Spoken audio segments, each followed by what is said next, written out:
Hello, everyone, and welcome to BC Prior Learning Action Network PLAR podcast, where we explore all facets of prior learning assessment and recognition. I'm your host, Andrew Skapenko. We have exciting news to share with you today. We would like to welcome Natalie DeVeux, Assessment Center Coordinator at North Island College in Courtenay, British Columbia, as a co-host of this podcast. Hello, Natalie, and welcome to the PLAR podcast. We are excited to have you on board. Thanks very much, Andrew. I appreciate all the work that you and your BC Plan colleagues put into PLAR education and advocacy, and I'm very happy to be involved in this podcast. In particular, I'm pleased to be able to speak directly to today's guest, Justine Arsenault. Justine is a Program Planning Analyst with BCIT's Site Center and responsible for assessing the knowledge, skills, and experiences of adult learners and advising them on educational pathways based on the Advanced Placement and Prior Learning APPL method. She also manages the BCIT Legion Program, providing prior learning assessments as well as career development and transition support to Canadian Armed Forces members. Welcome, Justine, and thank you for taking the time to be with us today. Thank you, Andrew and Natalie. I'm so excited to be here with you today. Thanks for having me. Of course, thank you. Justine, so I'm going to jump into the questions. And first of all, in meeting PLAR practitioners across BC, Canada, and even internationally, we learned that almost every PLAR practitioner has their unique story of how they embarked on their PLAR journey and started practicing in this field. Could you share with our listeners how you got involved with PLAR and especially military PLAR? Sure. I would say that my first introduction to PLAR came while I was a student at BCIT. And in my class, there were some military members that joined the program in second year. It turns out that they were granted advanced placement based on their experience. And I just found this so interesting. Then, as part of my diploma program, I signed up to do an industry consulting project with BCIT that researched the comparable knowledge, skills, and attributes of military members as they compared to BCIT business students. And this is where I was first introduced to the BCIT Legion Program, which was just a pilot project at the time. So then after graduating, I continued my work with the BCIT Legion Program, which is really when I got immersed in the assessment process. So I've been with BCIT for about 10 years now, and I've had the opportunity to work with some amazing colleagues and under our innovative leader, Dr. Kevin Wainwright, to help grow our advanced placement and prior learning programs, which has since expanded from military advanced placement assessments to other adult learner groups. So for example, we also work with first responders, foreign workers, individual adult learners, and some pathway partners. Like I mentioned, I've been doing this for about 10 years, but I'm still continuously learning new things in the world of PLAR, and especially through my involvement with BC Plan and hearing from other experts in the field.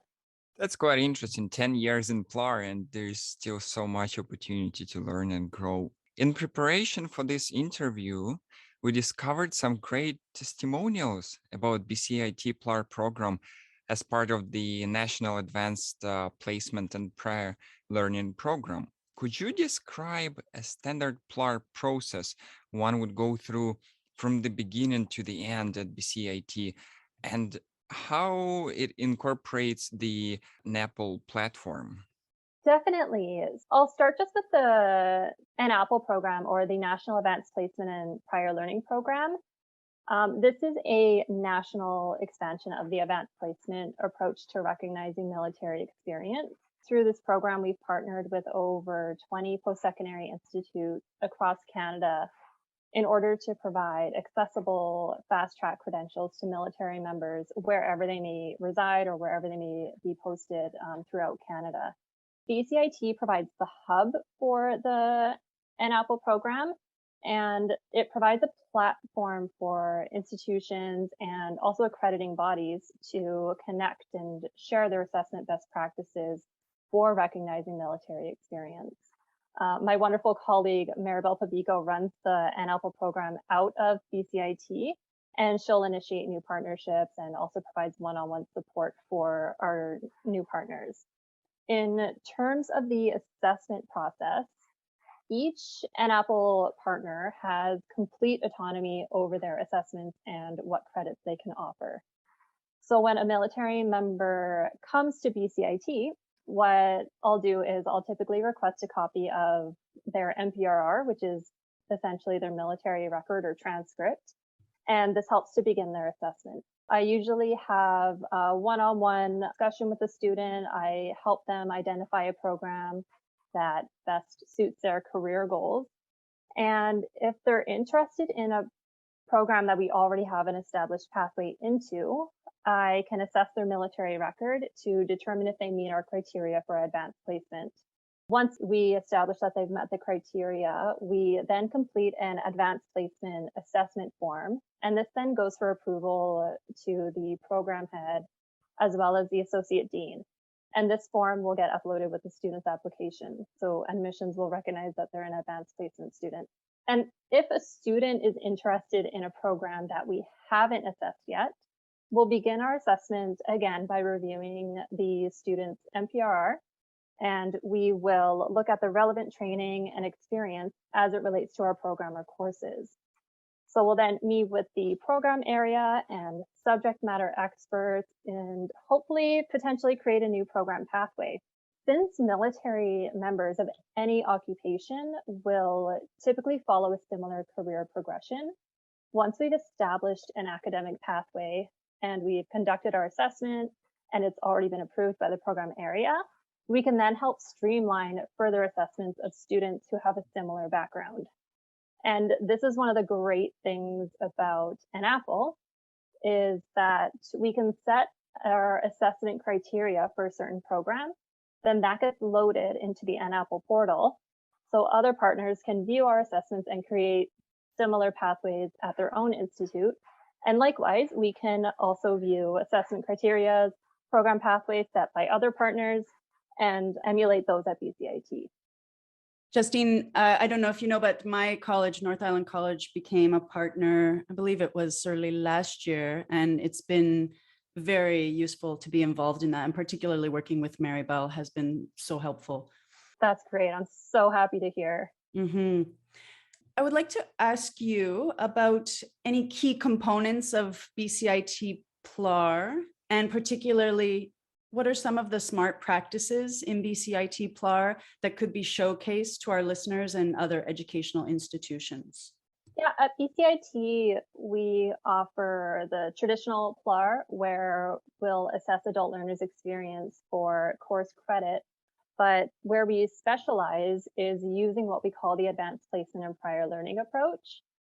And this goes beyond recognizing experience for individual course credits and provides flexible placement or advanced standing into a program. And this approach was built for learners that did not follow the traditional going to high school, then post-secondary, then going into their career. Our advanced placement pathways are designed to support adult learners that have pursued alternative paths.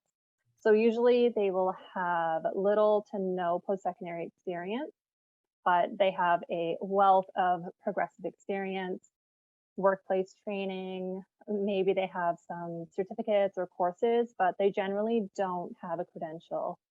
And these learners are those that have often worked their way up to their current position.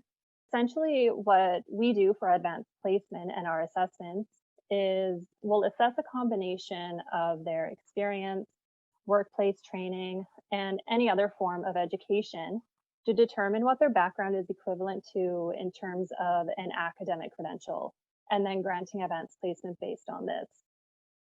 Rather than starting our assessment from first year, we kind of work backwards. When we're assessing an adult learner, we determine at their current role, if BCIT were to offer a program to create this individual, what would be required? Would that be a certificate level, or maybe it would be a diploma or even a degree level? And if they're considered to be at the diploma or degree level, they should be eligible for advanced placement into second year of our business diploma programs. And then we'll work backwards again to determine if there's any essential courses required from first year. That's going to help set them up for success in an advanced level of a program. Justine, how many PLAR candidates with military background does BCIT usually have, let's say, on an annual basis?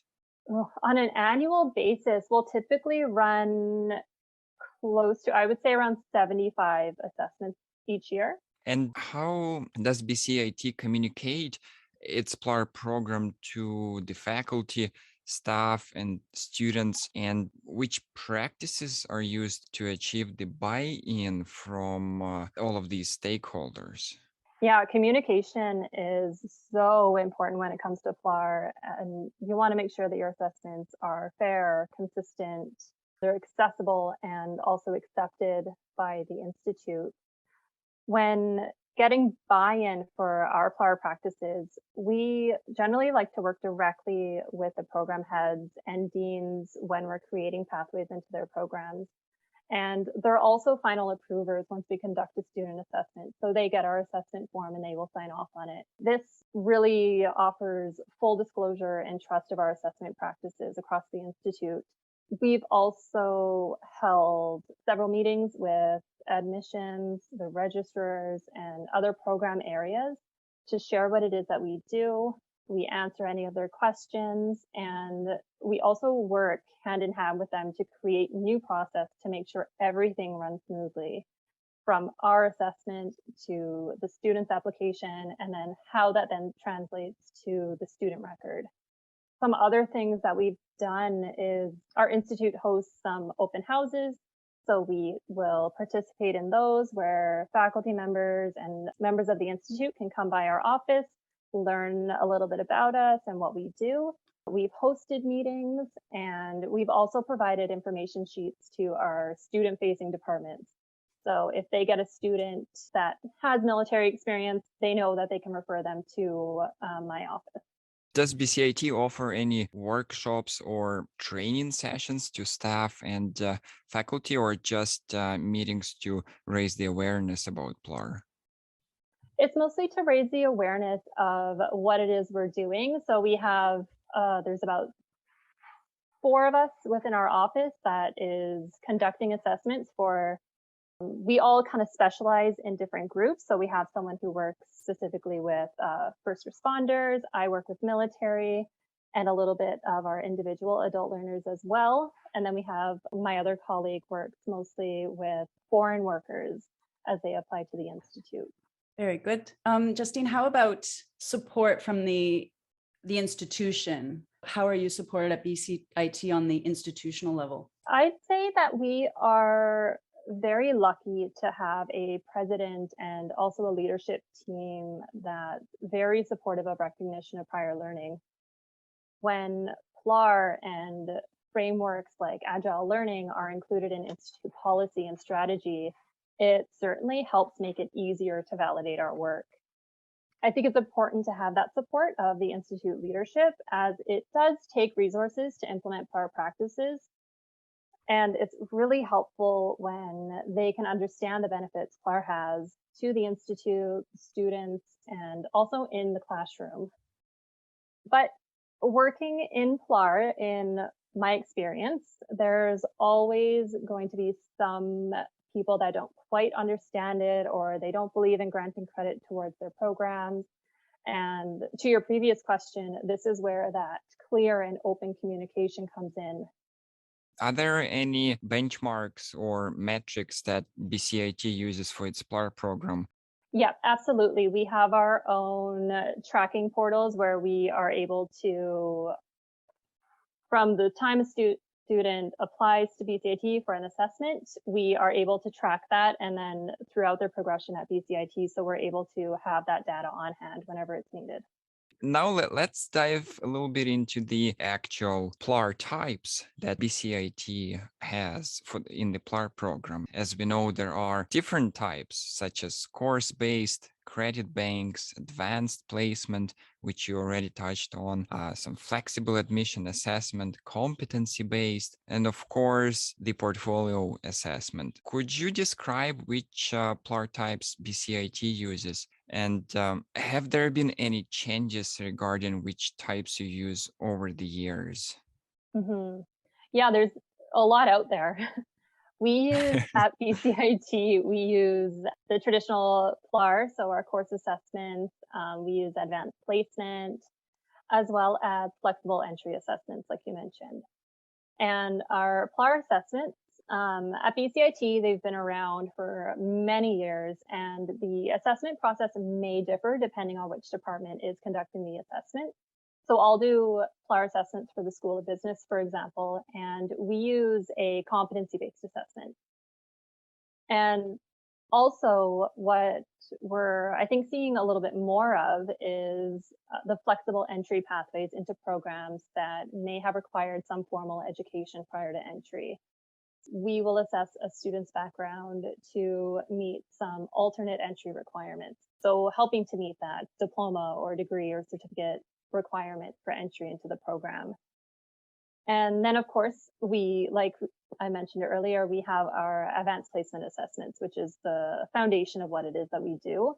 And for this, we will assess students for an advanced level of a program based on their demonstrated learning. Do you conduct any market research to benchmark and to compare the BCIT practices around PLAR types to those out there in the industry?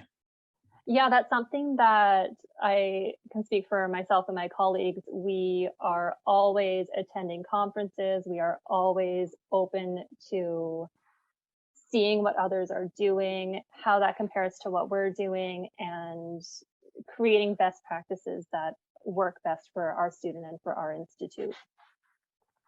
Justine, can I ask a question related to course-based versus competency-based PLAR?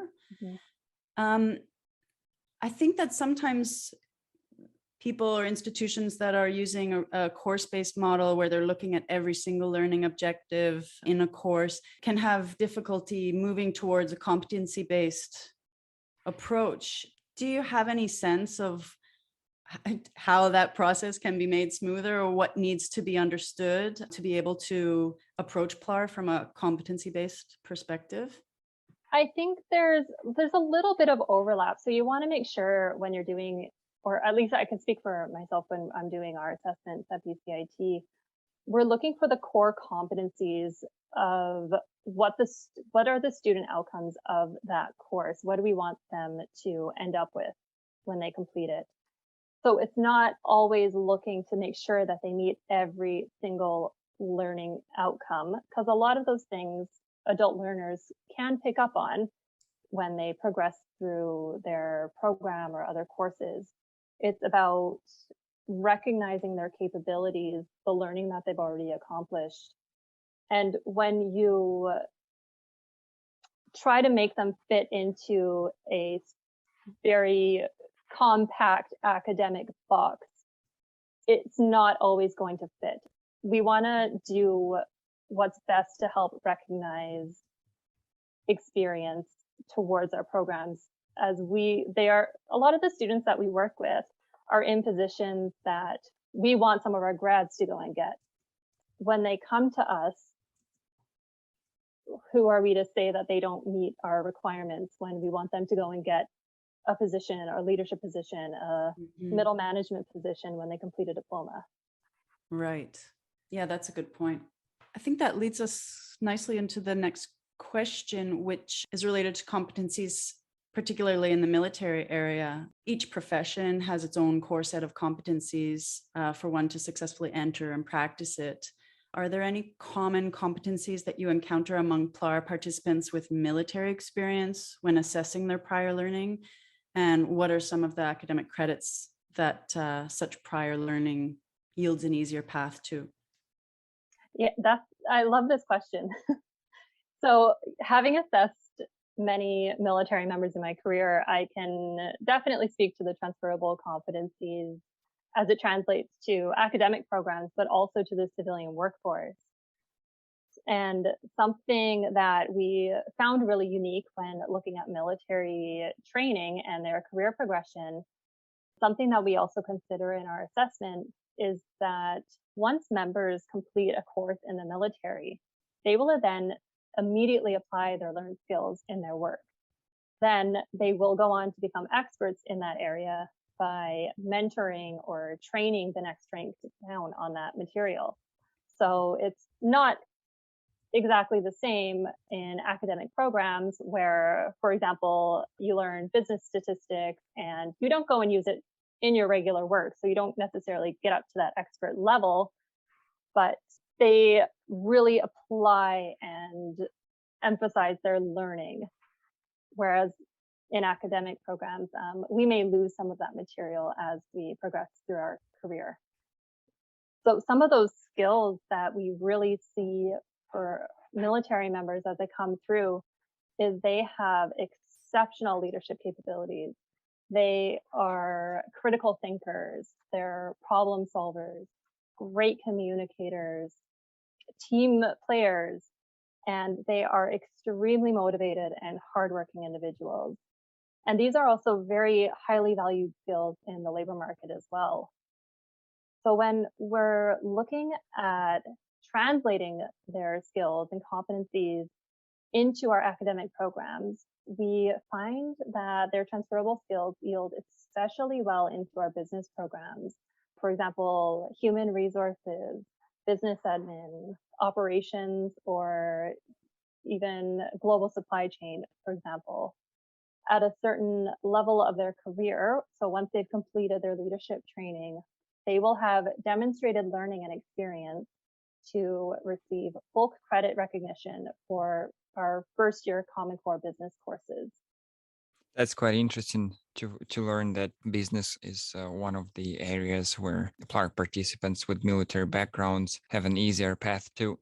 To conclude the interview, which advice would you give to emerging PLAR practitioners on how to develop in this field? And which advice would you also give to those who are considering entering the PLAR profession?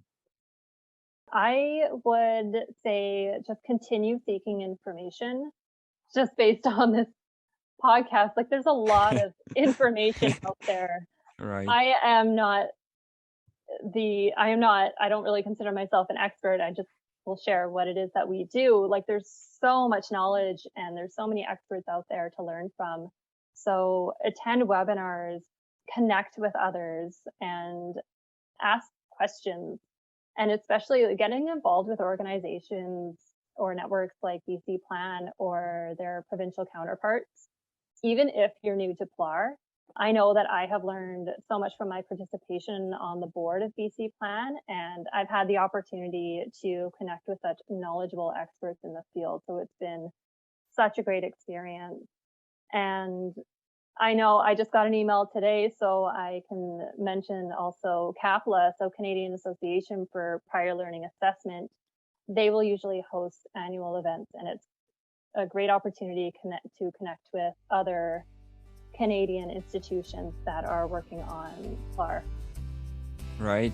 Thank you for that, Justine. I'm sure that it would be a valuable advice to emerging professionals and those seeking to enter the field. Justine, on behalf of BC Prior Learning Action Network, we would like to thank you for your time and especially for this opportunity to learn about PLAR at BCIT. Thank you so much for having me. This was fun. Thank you. We would also like to thank the BC Prior Learning Action Network Board of Directors for the continued support and Samuel Schranz for the music to the podcast. Thank you, everyone, and see you next time.